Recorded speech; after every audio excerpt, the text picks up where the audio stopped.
விராட் கோலி இந்திய டெஸ்ட் கிரிக்கெட்டின் முக்கியமான முகம் என்றும் உண்மையான பிராண்ட் அம்பாசிடர் என்றும் அழைக்கப்படும் வீரர். அவர் தனது டெஸ்ட் வாழ்க்கையை முடிவுக்கு கொண்டு வந்துள்ள தகவல் உலகம் முழுவதும் உள்ள அவரது ரசிகர்களை அதிர்ச்சியில் ஆழ்த்தியது. ஆனால் இது திடீர் முடிவல்ல என்பதை முன்னாள் இந்திய தலைமை பயிற்சியாளர் ரவி சாஸ்திரி கூறும் விவரங்கள் உறுதிப்படுத்துகின்றன.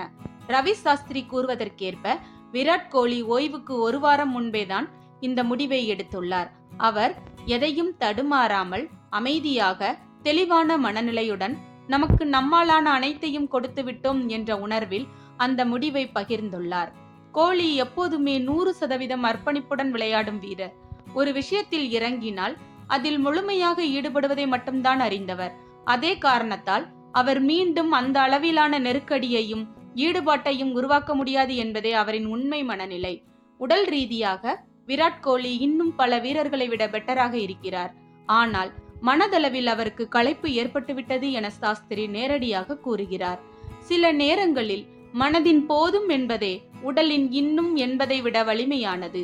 கோலி உணர்ந்தது இதுதான். ரசிகர்கள் என்றால் விராட் கோலிக்கு உலகம் முழுவதும் உள்ளனர். ஆனால் சாஸ்திரி சொல்லும் ஒரு முக்கியமான விஷயம் என்னவென்றால், அந்த உறவு அன்பும் வெறுப்பும் கலந்த ஒன்று. ஆஸ்திரேலியா, தென்னாப்பிரிக்கா போன்ற நாடுகளிலும் கோலியின் போட்டிகளை நேரில் காண மக்கள் வருவார்கள். ஒரு டபுள் செஞ்சுரி அடித்தாலும் எதிரணி ரசிகர்களையும் தூண்டும் திறன் கொண்டவர் கோலி. சாஸ்திரிக்கு கூட இவ்வளவு சீக்கிரமாக ஓய்வெடுப்பார் என்று எதிர்பார்ப்பில்லை. நான் நினைத்தேன் அவர் இன்னும் 2-3 வருடங்கள் விளையாடுவார். ஆனாலும் அவர் எடுத்த முடிவை முழுமையாக மதிக்கிறேன் என அவர் கூறுகிறார். இது ஒரு சாதாரண ஓய்வு அல்ல. இது உணர்வு பூர்வமாகவும் மனதளவில் வெற்றிகரமாகவும் எடுத்த ஒரு தீர்மானம். இவ்வாறு விராட் கோலி தனது டெஸ்ட் பயணத்தை முடித்துள்ளார். இது ஒரு அத்தியாயம் முடிவடைந்தது போல. ஆனால் அவரது பயணம் முடிவடையவில்லை. T20 மற்றும் ஒருநாள் போட்டிகளில் அவர் இன்னும் வெற்றியை நோக்கி பாயும் வாய்ப்பு இருக்கிறது. ஒரு வீரர் தன் வாழ்க்கையில் நான் போதுமான அளவு செய்துவிட்டேன் என்று சொல்வதை விட பெரிய வெற்றியே கிடையாது.